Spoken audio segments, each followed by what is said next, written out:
Captain America is, of course, a living testimonial to the effectiveness of cryogenics. The 1940s super patriot returns in the 1960s, frozen in an Atlantic iceberg for 20 years. Now, during the World War II era, most of the artists creating comic books are Jewish Americans. And while they're a little bit more concerned about what's happening in Europe, they feel a sense of urgency. They feel that something must be done to stop the fascist maniac Adolf Hitler. Two Jewish American artists, Jack Kirby and Joe Simon, create a patriotic character as an important propaganda device. In March 1941, the first issue of Captain America hits the newsstands. The cover, on the cover, Captain America is seen in all his red, white, and blue glory. And he's actually socking Adolf Hitler on the cover. He's giving Hitler a right cross to the jaw.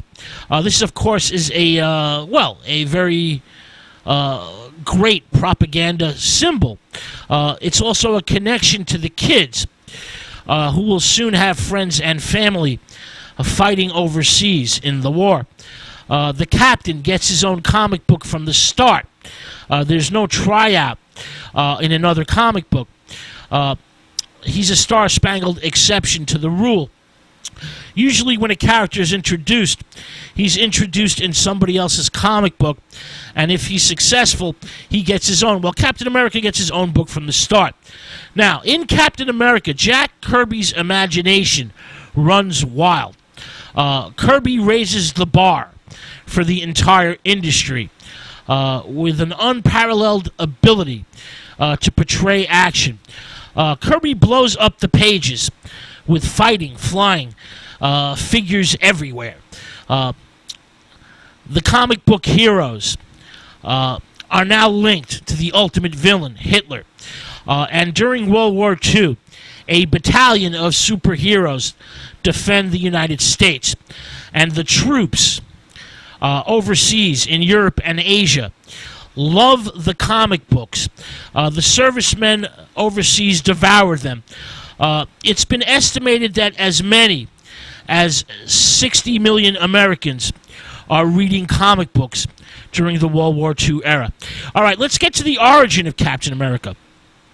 Blonde Steve Rogers, a 90-pound weakling type, tries to enlist in the U.S. Army. He's turned down for being, in unfit condition. It is not clear whether Steve Rogers willingly takes an experimental drug injection from the noted scientist Professor Reinstein, or whether Rogers was forced into it. But either way, Steve Rogers goes along with the doctor's scheme to create a super soldier. A strange, seething liquid works like an alchemical transformation or a chemical process and creates a Charles Atlas. Steve Rogers is transformed from a puny weakling into a superhuman hero. Professor Reinstein envisions a corps of super agents with superhuman mental and physical abilities. The scientist is then gunned down by a Gestapo agent and creates only one superhuman soldier, Captain America. Now, the Captain carries on a double life as a private in the U.S. Army. This is where he meets Bucky Barnes, a fearless youngster who becomes a type of superhero mascot. The two team up in order to fight the enemies of the USA and democracy. Their main foe or nemesis is Red Skull. We heard a little snippet of Red Skull during our musical break. Red Skull is a Nazi agent who wears a crimson death's head mask. He plagues the superhero team many times over the years.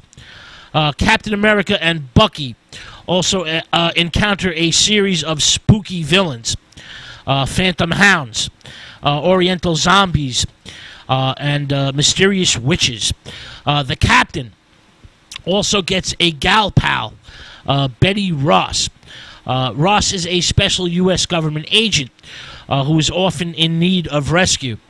The team flourishes during the World War II years and appears not only in the Captain America comic book, but also in All Winners USA comics and All Select comics. Bucky also moonlights as part of the Young Allies comic book. So the team is very, very popular during World War II. In 1946, Steve Rogers, also known as Captain America, and Bucky become civilians. Steve Rogers is actually a school teacher before the war, and he returns to education. And Bucky resides with him as his ward. They now specialize in fighting homegrown criminal racketeers. In 1948, Bucky is wounded and retires. Bucky is replaced by a costumed lady, the Golden Girl. The Golden Girl is Captain America's old gal pal and U.S. government agent, Betty Ross. The two remain together as a crime-fighting team until late 1949. The Captain America comic book turns into a horror comic and becomes Captain America's Weird Tales for its final 2 issues. By the mid-1950s, Stan Lee tries to revive the retired Timely Atlas Marvel superheroes, and basically the book picks up the old numbering and starts anew with issue number 76. This is in May 1954. The Captain is teamed up again with Bucky. The Super Patriot is now a dedicated Cold Warrior and commie smasher. The rejuvenated hero specializes in Russian terror plots. For example, you have the electrically charged communist monster, Electro. Electro wears a socialist green outfit with a red hammer and sickle on his chest. Electro tries to blow up the United Nations headquarters. The new comic may be in tune with the prevailing political ideals of the era, but fails to capture the hearts and minds of comic book readers. And the new Captain America comic collapses after only 3 issues. Then, a Silver Age revival comes along. Captain America returns once again, this time without Bucky, and does considerably better, and has been on the scene ever since. Captain America is reintroduced in the Avengers number 4. This is in early 1964, and then joins the team.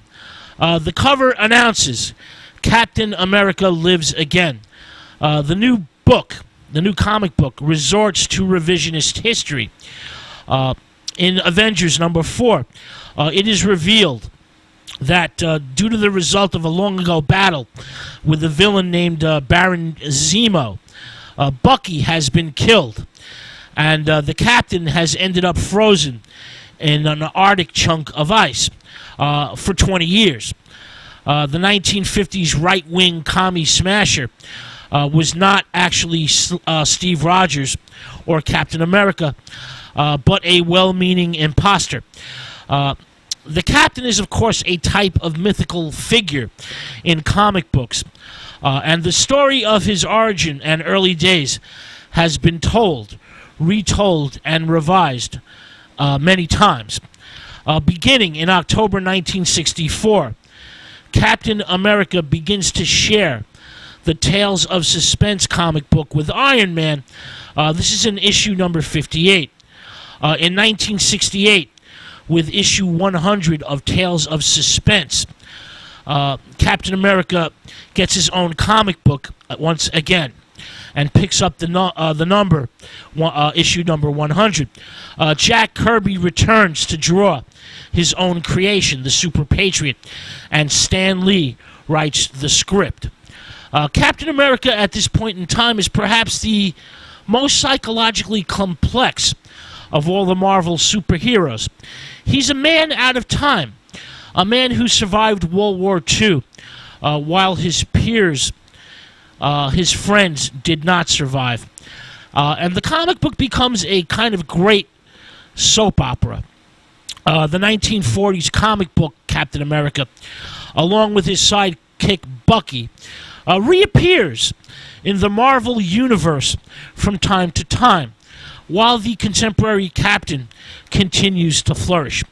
All right, now the Silver Age is launched by DC Comics in the late 1950s.